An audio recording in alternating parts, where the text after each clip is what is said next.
It's time to work on the 31 block of our Pumpkins and Potions quilt.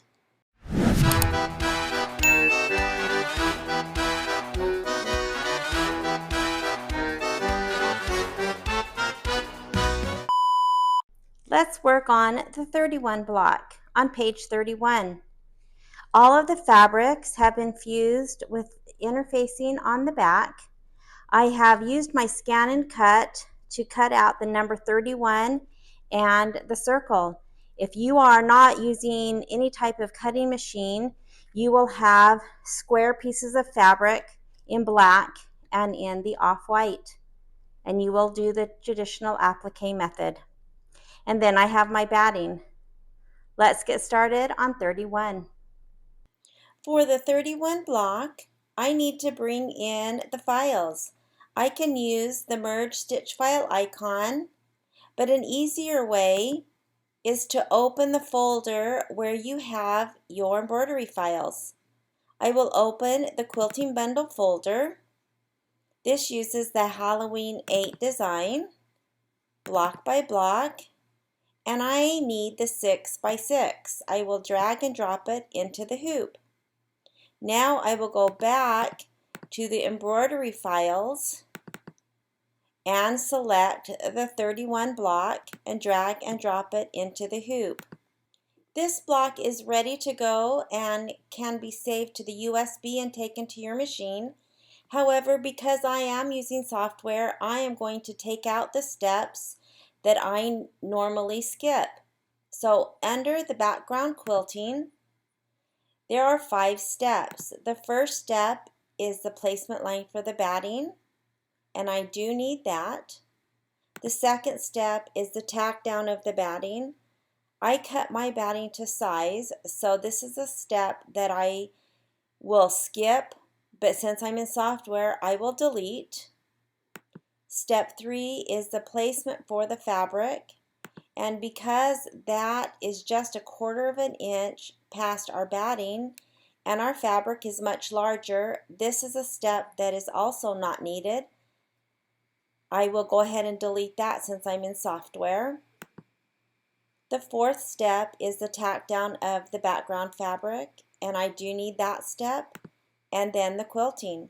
So I will select step 2, hold my shift key down, select step 3, and hit delete on my keyboard.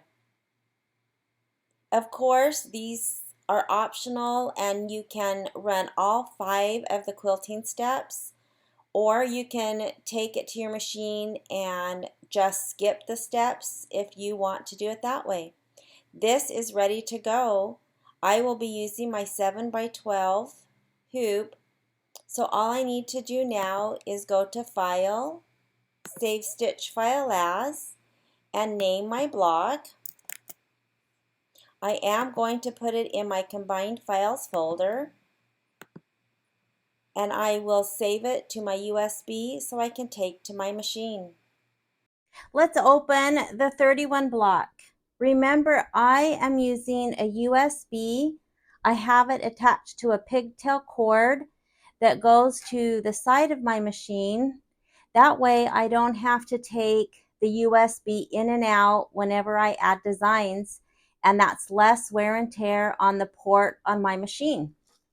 So we will go to embroidery and to the USB, and I will go to the Combined Files folder, and I will choose the 31 block.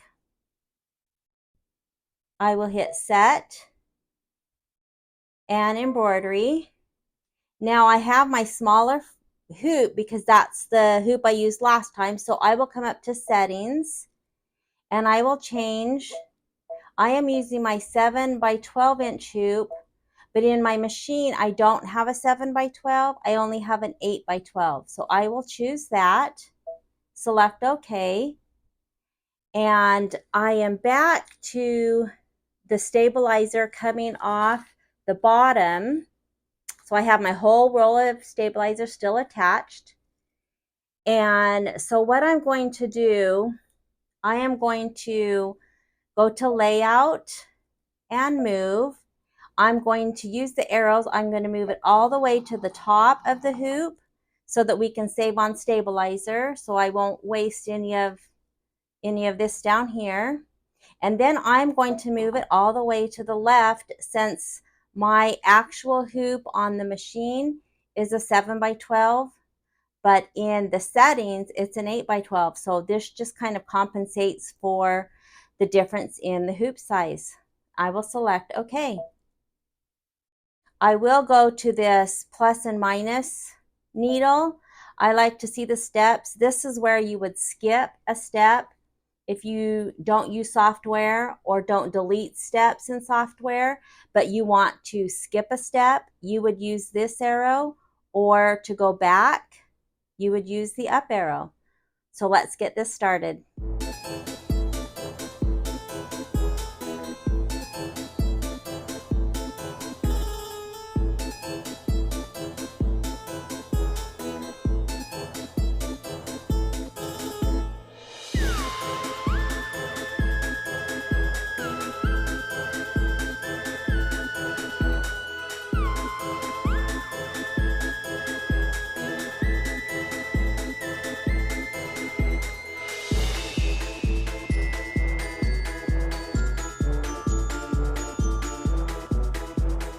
Now remember, I cut this circle with my ScanNCut, and you can see that in another video.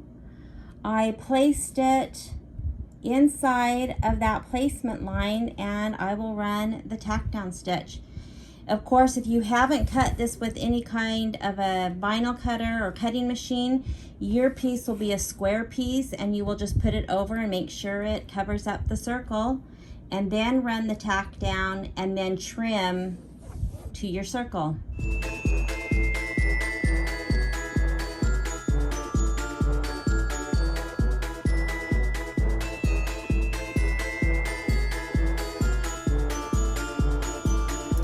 I also cut the 31 with my ScanNCut, and I am going to put some of the 505.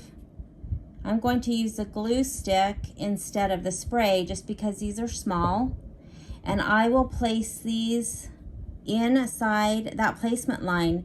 Now, if you watch the ScanNCut video, you remember that normally I like to increase the size just a little bit, so on the tack down it catches better. We'll see how this does. We should be okay, but again, if you're going to cut with a ScanNCut or some other type of cutter, it's best to enlarge these just slightly so that this next stitch, which is the tack down, will catch those. You can see on my circle that most of it caught. There's a few spots like right here that did not catch with the tack down, but we should be okay until we get to the satin stitch. So let's get this going.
Now you can see for the most part it caught. There's a few spots right here, a little bit up here that didn't catch, and that's okay. This is just the tack down. We're going to do a decorative stitch around it. It will not be a satin stitch. It's kind of a starry looking stitch, but we should be okay. So I'll get that finished up.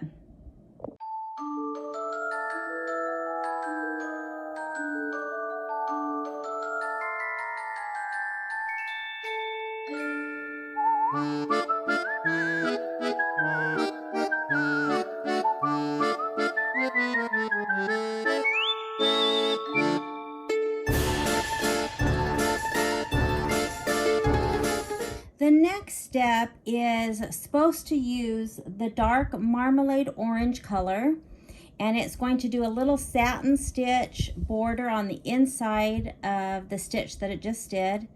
And then it's going to jump and do all the little circle eyelets for the fairy lights. However, I've decided that I am going to use my purple, since I'm trying to add just a touch of purple thread. And I thought this would be a perfect place. So I am going to stitch the inside border, and when it stops to cut and finishes that inner border, I will go ahead and hit stop. It will move to the eyelets and then will not continue. Then I will change my thread back to, I think I'm going to go back to this light orange instead of the darker, and finish the eyelets.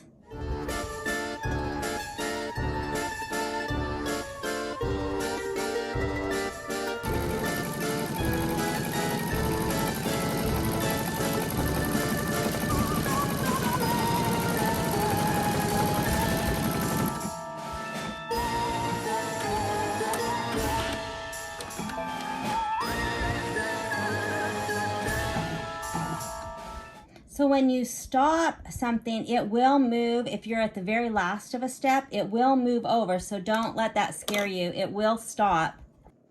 This is a great time to show how I changed my thread. A lot of people will cut the thread right here and then come down to the needle and just pull that piece of thread out, but that adds up over time and is just one extra step. So how I change my thread or take my thread off is to just take the spool off, and then if you just unthread past this number 2, right here are the tension discs. Once you get past there, you can just pull it out. There's nothing else that's holding that thread. And you know, that's a lot to save.